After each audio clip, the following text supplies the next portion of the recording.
नमस्कार दोस्तों। हाल में ही भारत सरकार ने सार्वजनिक डिजिटल अवसंरचना जो कि डिजिटल इंडिया मिशन का एक हिस्सा है की शुरुआत की है। इसके मुख्य बिंदु जो हैं इंडिया ब्लॉकचेन प्लेटफॉर्म जो कि वेब 3.0 का एक प्रारूप होगा। इंडिया ब्लॉकचेन प्लेटफॉर्म को यूज़ करेगा वेब 3.0 की हेल्प से। आइए समझते हैं एक्चुअली में ये ब्लॉकचेन क्या है, वेब 3.0 क्या है। आइए मैं अपनी वीडियो की शुरुआत करूं उससे पहले मैं आपसे एक क्वेश्चन पूछना चाहता हूं। Which of the following is not a component of the blockchain? Ledger, wallet, certificate authority, hash. इस क्वेश्चन का आंसर मैं आपको वीडियो के अंत में दूंगा। आइए इससे पहले समझते हैं कि ब्लॉकचेन क्या है, वेब 3.0 क्या है। हाल में ही भारत सरकार और रिजर्व बैंक ऑफ इंडिया ने आपस में एक समझौता किया है कि इंडिविजुअल्स, मार्केट और केंद्र सरकार के बीच अच्छे से अच्छा सामंजस्य स्थापित हो और डिजिटल प्लेटफॉर्म को वो आपस में ज़्यादा से ज़्यादा यूज़ कर पाएँ। कई बार ऐसा क्या होता है कि जो सेंट्रल गवर्नमेंट की पॉलिसीज़ होती हैं डिजिटलाइज ना होने के कारण एंड यूज़र तक वो पहुंच नहीं पाती हैं। जो एंड यूज़र होता है वो मार्केट के बेनिफिट्स को नहीं उठा पाता है। सेंट्रल गवर्नमेंट डायरेक्ट बेनिफिशरीज जो होते हैं उन तक सहायता नहीं पहुंचा पाती है। मार्केट, इंडिविजुअल्स और सेंट्रल गवर्नमेंट का सामंजस्य को डिजिटल प्लेटफॉर्म के थ्रू बढ़ाने का एक प्रयास है।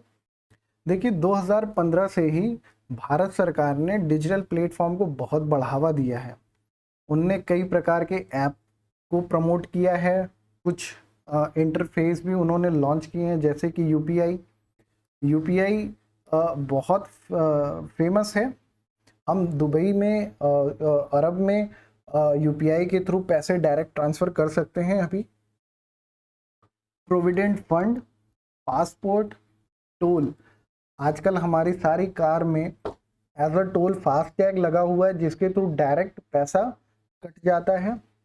सबसे और इम्पोर्टेंट एक चीज़ हुई है लैंड रिकॉर्ड्स। देखिए 2017 से पहले जितनी भी ज़मीन की खरीदारी हुआ करती थी उनके रिकॉर्ड्स फाइल्स में हुआ करते थे, जो कि अगर कोई दुर्घटना हो जाए तो वो ख़राब हो जाती थी। अब उसको सारे को 2017 के बाद के सारे डेटा को डिजिटलाइज कर दिया गया है। डिजिटलाइज करने का फ़ायदा ये हुआ कि वो सिक्योर है। गूगल पे, पेटीएम, फ़ोन पे, ये सारी चीज़ों को आधार से लिंक किया गया है। इसका बेनिफिट आप और हम जाहिर सी बात है उठा रहे हैं। डिजिटल प्लेटफॉर्म को समझने के लिए सबसे पहले हम कुछ 6-7 महीने पहले चलते हैं। हमने कोरोना काल झेला है, आपने भी झेला है। आप और हम एक कमरे में बंद थे। हमारे और आपके पास एंटरटेनमेंट एंड सोशल नेटवर्किंग से जुड़ने के लिए एक इंटरनेट ही था। इंटरनेट के हेल्प से हमने आपने कई तरह की बेनिफिट्स को यूज़ किया है। इंटरनेट की हेल्प से हमने एजुकेशन को एक तरह से बाधित नहीं होने दिया। जैसा वो चल रहा था हमने उसको कम्युनिकेट किया। फाइनेंशियली हमने फंड्स ट्रांसफ़र किए जिनको ज़रूरत थी, और कई तरह की चीज़ें जो हमने कभी सोची नहीं थी हमने कोरोना काल में झेली हैं।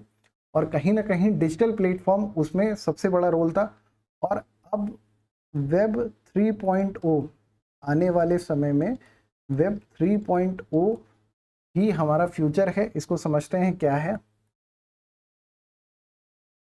इससे पहले जो था वेब 2.0 ही था। वेब 2.0 सेंट्रलाइज्ड सिस्टम था। इसकी लिमिटेशंस थी, इंटरकनेक्टेड नहीं था, रिलायबल नहीं था, इनएफिशिएंट था। तो इन कमियों को दूर करने के लिए आने वाले समय में अब जो फ्यूचर है वो है वेब 3.0 का। ये हमारा और आपका फ्यूचर है। अब www ये एक आउटडेटेड प्रोडक्ट होने वाला है। इस फ्यूचर को हम और आप समझते हैं एक्चुअली में क्या है। वेब 1.0 सबसे पहला जो जनरेशन था उसमें क्या होता था कि एक डायनामिक पेज होता था, उस पर लिमिटेड कंटेंट थे और उस कंटेंट को यूज़ करने वाले भी लिमिटेड थे और सारी चीज़ें काफ़ी स्लो थी। फिर कुछ दशक के बाद 2.0 की शुरुआत हुई। इसी डायनेमिक पेज पे कंटेंट क्रिएटर की संख्या बढ़ी और ये सेंट्रलाइज्ड बेस्ड था। फिर उसके बाद ऑलमोस्ट आज के समय से ही वेब 3.0 की शुरुआत हो रही है। वेब 3.0 क्या है? ये डिसेंट्रलाइज्ड है।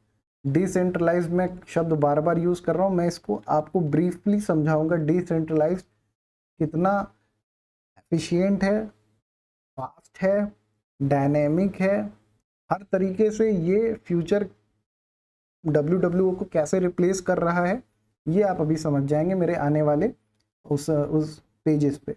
ये है blockchain. Blockchain basically cryptocurrency ही है। क्रिप्टो करेंसी जैसे कि बिटकॉइन वगैरह हैं, तो ये ऐसा ही है।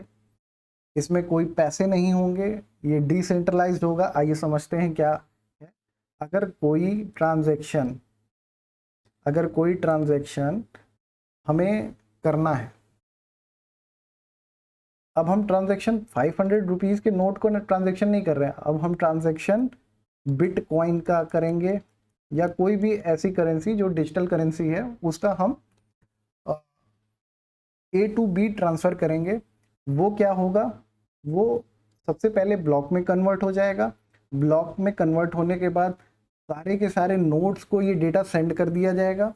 ये डेटा जब सारे नोड्स में सेंड हो जाएंगे तो सारे के सारे नोड्स इसको वेरीफाई करेंगे और वेरीफाई होने के बाद जिनने इसको वेरीफाई किया है उनको एज अ रिवॉर्ड बिटकॉइन का कुछ फ्रैक्शन मिलेगा और फिर ये डेटा जो है ये फिर से ब्लॉक में कन्वर्ट होगा और वेरीफाई होने के बाद ये जाहिर सी बात है एंड यूज़र के पास पहुंच जाएगा। आपके मन में एक सवाल आ रहा होगा कि मेरा जो मैंने पैसा इनिशिएट किया, बिटकॉइन इनिशिएट किया, वो तो सबको पता चल जाएगा कि ए ने बी को ट्रांजैक्शन किया है, कितना ट्रांजैक्शन किया है, क्या ट्रांजैक्शन किया है। देखिए, आपकी प्राइवेसी मेंटेन है। जैसा कि हम जीमेल में ईमेल डालते हैं और पासवर्ड डालते हैं। ईमेल क्या है हमारा? ईमेल है हमारा पब्लिक डोमेन।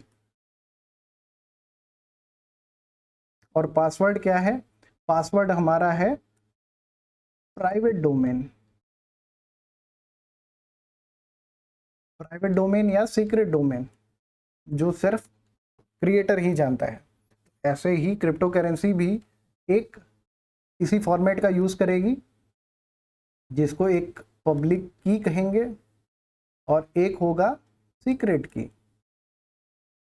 जो डेटा आप शेयर कर रहे हो वो पब्लिक की होगा और पब्लिक की में आपका यहाँ पे जैसे आप कोई ईमेल आईडी बनाते हो मयंक गर्ग something@gmail.com, वैसे ही क्रिप्टो करेंसी में पब्लिक चेन सम नंबर होंगे 11 AB1। तो उससे किसी की पहचान का पता नहीं चलेगा, है ना।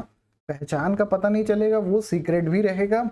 किसने उस जो पब्लिक की है उसमें किसी भी प्रकार के जेंडर का पता नहीं चलेगा।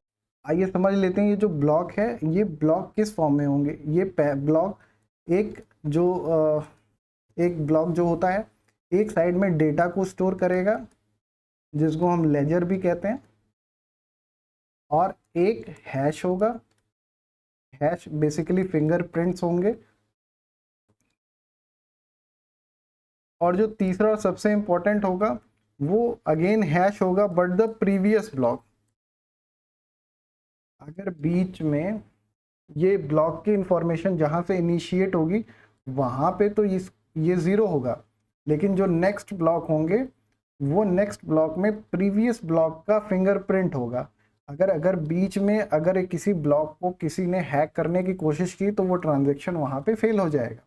आइए मैं आपको इसको और सिंपल तरीके से समझाता हूँ कि जैसे ए ने बी को 5 रुपये ट्रांजैक्शन करने हैं। ये क्या करेगा? अपना फ़ोन उठाएगा और गूगल पे, पेटीएम या फ़ोन पे ऐप ओपन करके उसका नाम सर्च करेगा और उसको 5 रुपये सेंड कर देगा और पैसा उसके पास पहुंच जाता है, जनरली पहुंच जाता है। तो लेकिन कभी कभी क्या हो जाता है, ट्रांजैक्शन फेल्ड हो जाता है, ट्रांजैक्शन फेल्ड हो जाता है। या फिर कभी कभी ऐसा भी होता है कि इनने 5 रुपये भेजे, 5 रुपये इनके अकाउंट से डेबिट हो गए, लेकिन 5 रुपये बी के पास पहुंचे नहीं। ऐसा क्या हुआ, पैसा कहाँ गया? कभी कभी ये सब चीज़ें इसमें प्रॉब्लम क्रिएट करती हैं, क्योंकि ये एक सेंट्रलाइज्ड मैकेनिज्म है। क्रिप्टो करेंसी ये सारी प्रॉब्लम्स को दूर करते हुए डायरेक्ट ट्रांसफ़र करेगा पैसा विदाउट एनी थर्ड पार्टी। वो कैसे? ऐसे इसको समझ लेते हैं। अगर ए ने बी को 5 रुपये सेंड करने हैं, तो ये ट्रांजैक्शन सबसे पहले इनिशिएट होगा, एक पब्लिक डोमेन जनरेट होगा, पब्लिक डोमेन जनरेट होने के बाद इसमें जितने भी सिस्टम हैं, ये डोमेन सबके पास जाएगा, ये सारे के सारे उसको मिलके वेरीफाई करेंगे और वेरीफाई होने के बाद वो इस बी के पास ऑटोमेटिक चला जाएगा। इसमें किसी भी थर्ड पार्टी की ज़रूरत नहीं है, किसी भी प्रकार के सेंट्रलाइज्ड मैकेनिज्म सिस्टम की ज़रूरत नहीं है, और ये सबसे ट्रस्टवर्दी है। मैं अपनी किसी एक स्पेसिफिक वीडियो में आपको इसका टोटल कॉन्सेप्ट समझाने का प्रयास करूंगा। आप इस लेक्चर को ध्यान से देखिएगा। मैंने लेक्चर की शुरुआत में आपसे एक क्वेश्चन पूछा था, विच of the following is not a component of blockchain. तो इसका सही उत्तर है सर्टिफिकेट अथॉरिटी। जैसा कि मैंने बताया था कि एक ब्लॉक में ledger, wallet, hash basically fingerprints होते हैं। लेजर डेटा होता है, वॉलेट आपकी क्रिप्टो करेंसी ही होती है, और इसमें सर्टिफिकेट अथॉरिटी की ज़रूरत नहीं होती, क्योंकि इसमें आप सर्टिफिकेट अथॉरिटी स्वयं है। तो इसमें किसी थर्ड पार्टी की। तो आपको मेरी वीडियो पसंद आई होगी। Thank you.